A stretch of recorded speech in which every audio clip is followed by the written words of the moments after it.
예, 오늘 또 이 전신법요, 전신법요가 중요한 것이 아니고 전신법요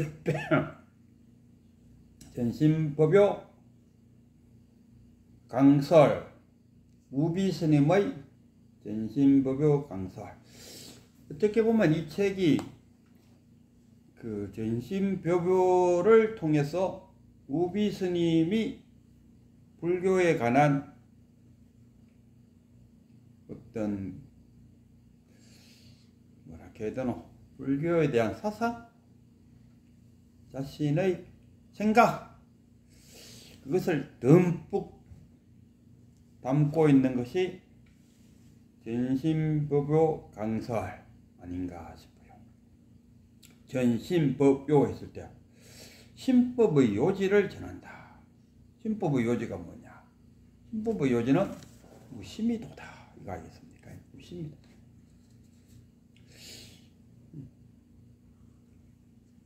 이거 불교 공부를 하다 보면은, 특히나 성 공부를 하다 보면 참 이해 안 되는 말이 많아요. 그 중에 하나가 도둑놈을 자식으로 삼는다.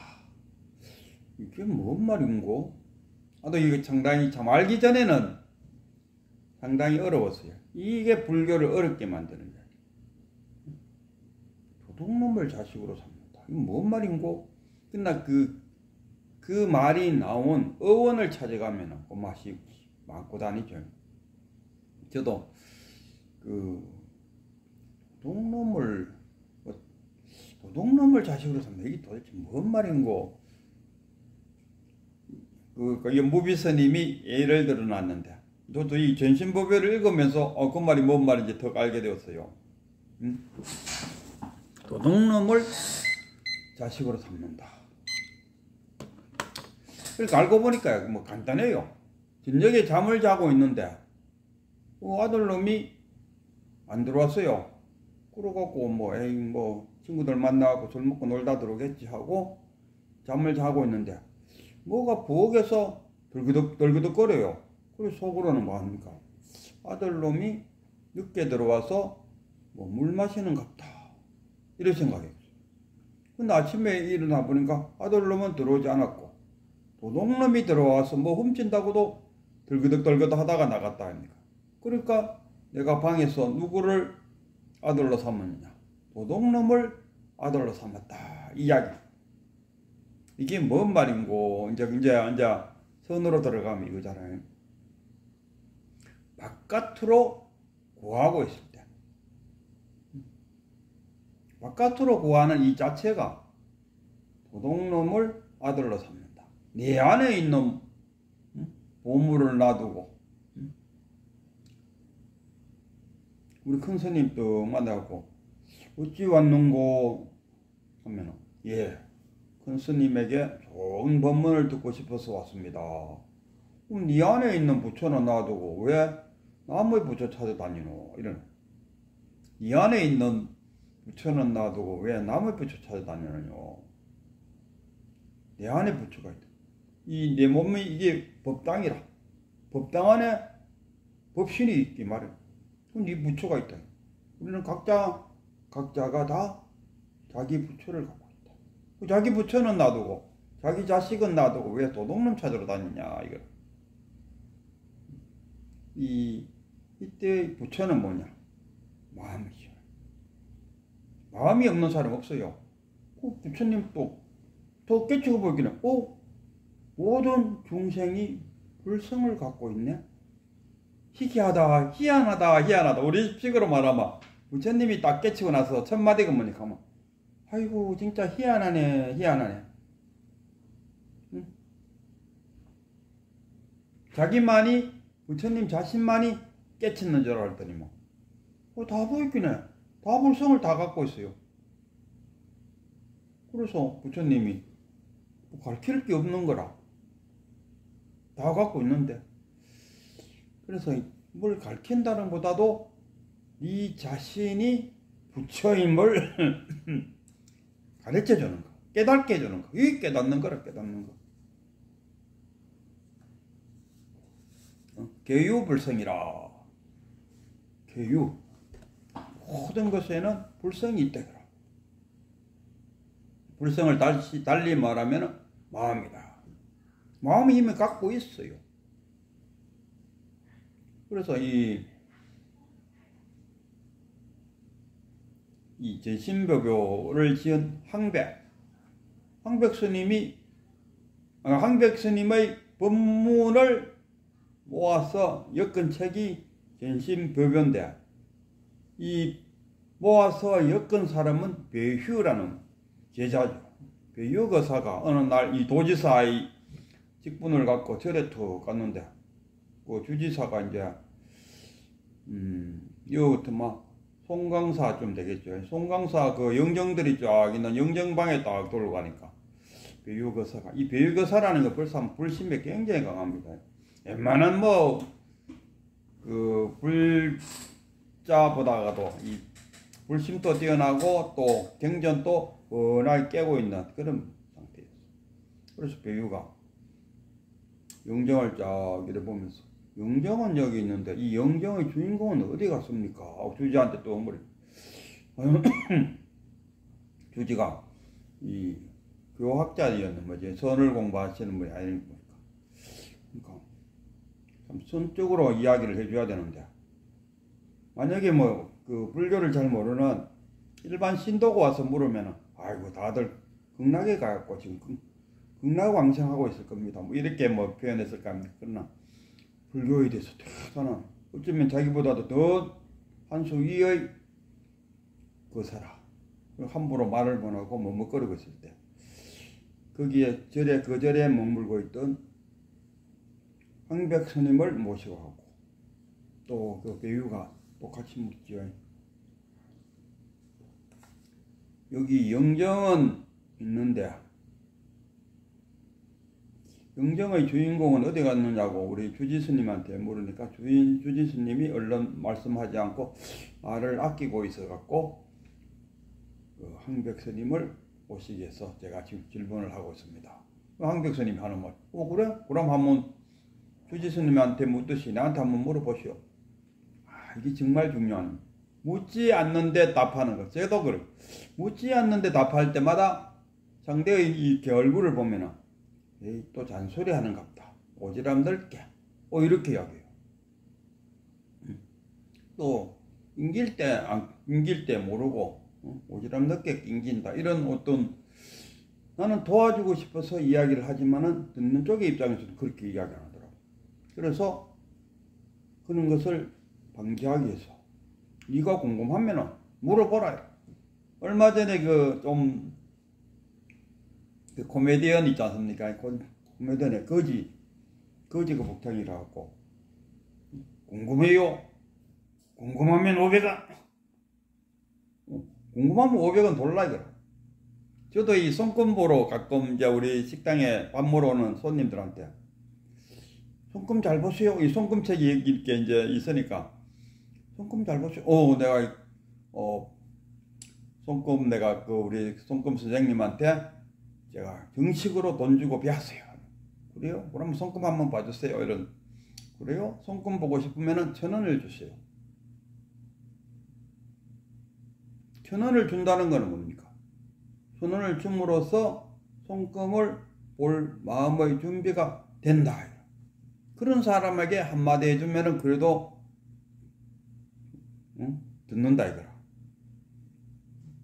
여기 손금 이야기 났으니까 여기 개론선인데, 요 개론선이고 요 밑에가 감정선이라요. 요 개론선이 좀 옮기러 와서 감정선에 딱 갖다 붙으면은 그런 사람 손금을 딱 보면은 이혼한 사람이라. 당신 이혼했죠? 어떻게 알았어요? 손금은 통계입니다. 이혼한 여자의 손금을 보면은 거의 80% 또는 한 60%까지도 니라 봐도 그런 사람이 많더라. 그래서 그런 현상이 있으면은 그렇게 말하는 거죠. 미신이 아니고 손금은 통계다, 이런 이야기. 무슨 이야기하다가 일어났나? 그러니까 분명하게 궁금한 거 있으면은 물을 때 나는 답을 해야 됩니다. 묻지도 않는 상태에서 답을 하는 것은 오지랖 넓다든가 간섭한다든가 부모 자식 간에도 마찬가지고 새 자식 간에도 마찬가지고 물어볼 때 답하는 것이 교훈이 될 수 있다. 그래서 청법가가 생긴다니까. 큰 스님 모시고 청법을 할 때 가서 예의를 갖춰갖고 법당에 올리는 큰 스님의 법문을 정말로 듣고 싶어 합니다. 그러니까 올라가서 말씀해 주세요. 이때 한마디 해야 돼요. 그래서 황백도 그래? 그럼 내한테 물어라. 그러니까 여기에 영정은 있는데 주인공은 어디 갔습니까? 이렇게 묻는 거예요. 그러니까 느닷없이 황백이가 배휴! 하니까 깜짝 놀라. 예? 배휴는 어디 있는고?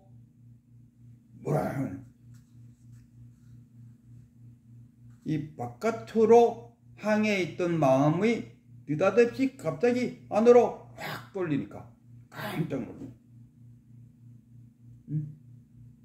하면서 흘러가는 물이 한순간에 역류해 갖고 쫙 흘러갔다고 했을 때 깜짝 놀라지 않겠습니까? 어디 갔을까 해서 막 질문하는 자도 자기 나름대로는 어디 갔을까 하고 고민을 해봤을 거 아니겠습니까? 그리고 자기 나름대로 답이 명쾌하지 않으니까 물어보는 거예요.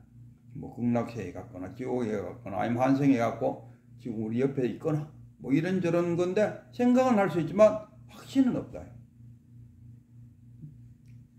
착한 일 하다가 죽으면 극락세에 간다. 그게 확신이 있나요? 극락세계라는 게 있나? 확실하지가 않다요. 그러니까 확실하지 않을까? 확실하다고 말해줄 수 있는 사람을 찾아서 우리는 물어본다는 거예요. 그럼 자기는 뭐 이 영정들은 다 하고 왜 성철 스님은 나는 죽으면 지옥 간다. 이런 지옥 가면 부처님도 있고 거기에 뭐 아난도 있고 다 그 지옥에 있다. 왜 성철 스님도 이 지옥 간다는 이야기를 여러 번 잘 표현했어요. 그게 무엇이냐? 어떤 분이 말씀하기를 자기를 낮췄다. 낮춰서 표현하는. 난 그 말이 상당히 일리가 있다. 이분이 성철 스님을 제대로 설명하고 있구나. 자기가 지옥 간다는 이야기는 자기를 그만큼 낮춰서 이야기합니다. 어쨌든 간에 황백이가 배유한테 배유, 예, 배유는 어디 있는고? 이 한마디에 바깥으로 흘러나가던 마음을 안으로 싹 그렇게 깨닫는 거는 뭡니까? 그리고 여기 지금 황백이라든가 황배구에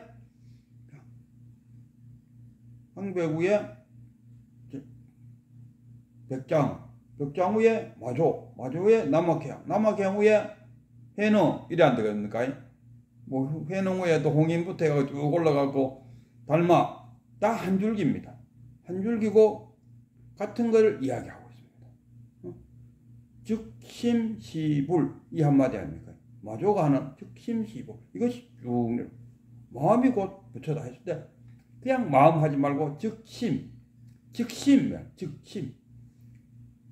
부처다 이런 이야기. 즉심.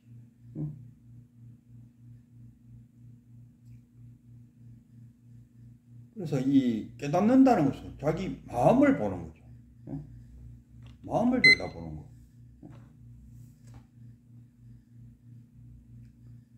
그러니까 뭐 참나를 찾아라. 참나가 뭡니까? 때묻지 않는 순수한 번뇌망상을 걷어내버리는 순수한 마음. 이게 참나인데 끝나 깨치고 보면은 중생과 부처가 둘이 아니다. 번뇌가 곧 뭡니까? 참나다. 우리가 바다와 파도 둘로 나눌 수는 있지만 나누는다는 게 무의미하지 않습니까? 파도와 바다는 하나잖아요. 번뇌 따로 참나 따로 중생 따로 부처 따로 이런 나누는 거는 단지 관념적으로 나눌 뿐이지 실제에 들어가면 파도가 바로 바다 아닙니까? 파도 따로 바다 따로 이런 나누어 갖고는 될 일이 아니다. 그래가 또 뭐 그런 나입니까? 번뇌망상을 벗기면은 화두가 잘 들릴 건데 어떻게 하면 이 번뇌망상에서 벗어날 수 있겠습니까? 막 이런. 아니 번뇌망상에서 벗어났다는 그 자체가 벌써 깨달았는데 번뇌망상을 벗어나서 또 삼선수행할 필요가 뭐 있습니까? 이 전신벽의 요지는 황백스님의 요지는 뭐냐 했을 때 수행할 것이 없어요. 그 해농도 마찬가지라 쓸고 닦으려고 하기에 있어야 쓸고 따지. 무일 하나라도 없다요. 무일중 중에서 뭐 무진장이에요. 무일중 중에 무진장이라. 닦아서 누가 그러나요? 금강경이라든가 반야신경 100번 읽으면 더 잘 보입니까? 100번 읽으면 깨닫습니까? 우리가 왜 못 깨닫냐 하면은 이 깨닫고 싶어 하는데 어디로 가 있습니까? 어디에 의지하고 있습니까? 어디에 의지하는 데가 어디입니까?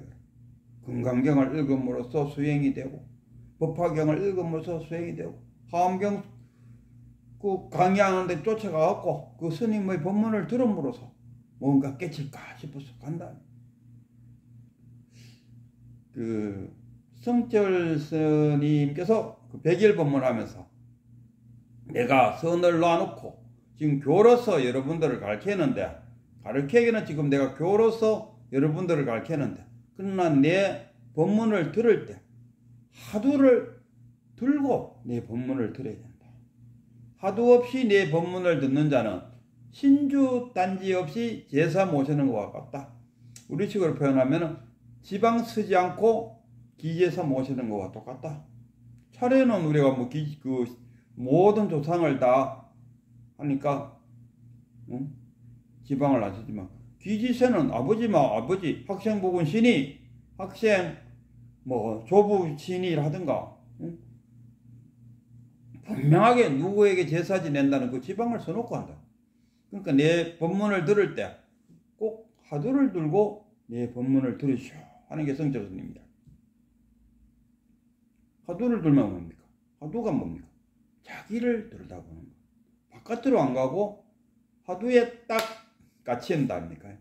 화두가 하나의 조그마한 방이라면 방 속에 자기가 그게 은산철벽이라고 합니까? 딱 갇혀가지고 은산철벽에 딱 갇혀버려.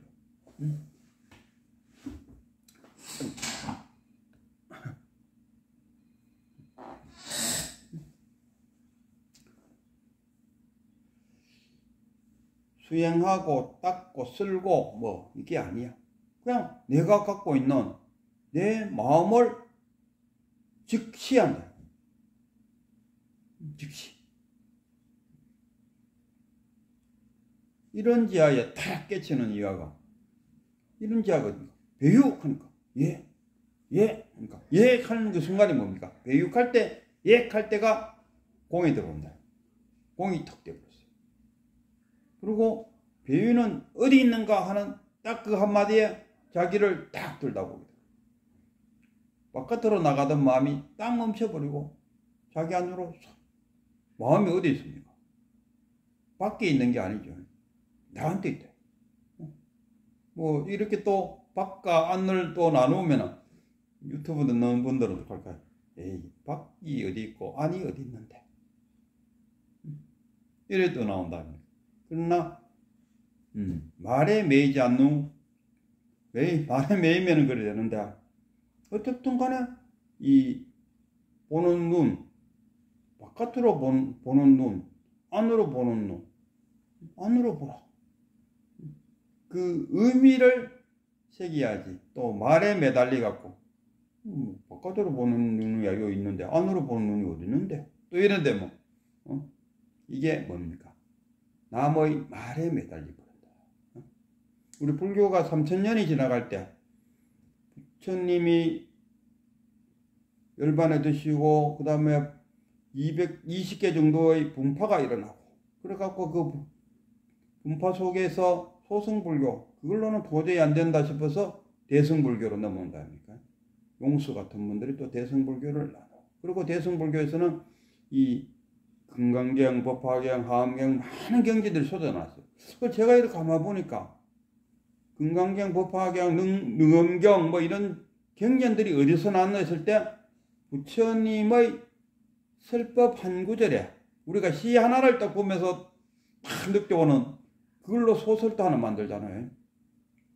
시 하나에 의해서 영화도 만들어주고 사진 한 장에 의해서 한 권의 소설이 엮여주고 그런 거 아닙니까? 부처님의 한마디 한마디가 경으로 만들어지는 것이 법화경이야, 금강경이야, 하암경이야. 이게 다 근원을 들어가 보면은 부처님의 말씀 한마디에 근원을 두고 있어요. 그래서 어쨌든 대승불교 만들어주고 대승불교가 달마대사에 의해서 중국으로 옴으로써 중국의 또 선불교가 쫙 펼쳐지고 있다. 부처님의 말씀은 경이요 부처님의 마음은 선이다. 그러니까 교다 선이다 이러지 않습니까? 부처님의 마음은 선이요 부처님의 말씀은 교다. 어쨌든 간에 선불교가 쫙 펼쳐지는 것은 부처님의 마음이 쫙 펼쳐진다. 그때 보면 부처님은 84,000 법문을 남겼어요. 왜 84,000 법문을 남겼느냐? 우리의 번뇌가 84,000개가 되니까. 그러니까 우리 부처님의 설법은 대유설법, 대기설법. 한 사람 한 사람의 근기에 맞춰갖고 아주 자세하게 한 사람 한 사람한테 설법을 해주고 가셨다.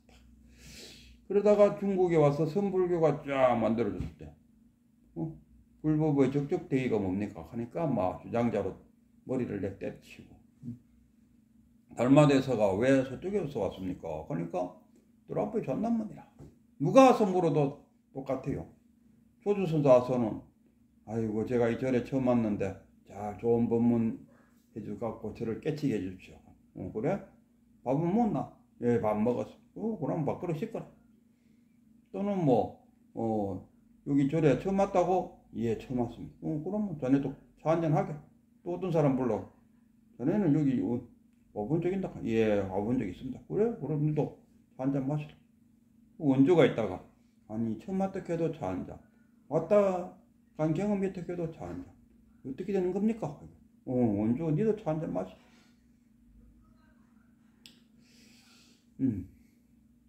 그래서 이 조사하고 부처님의 차이는 부처님은 대기설법. 그 사람의 근기에 맞게 착착착. 그 다음에 조사는 뭡니까? 누가 와서 물어도 부처가 뭡니까? 똥막대기네. 누가 와서 물어도 똑같아요.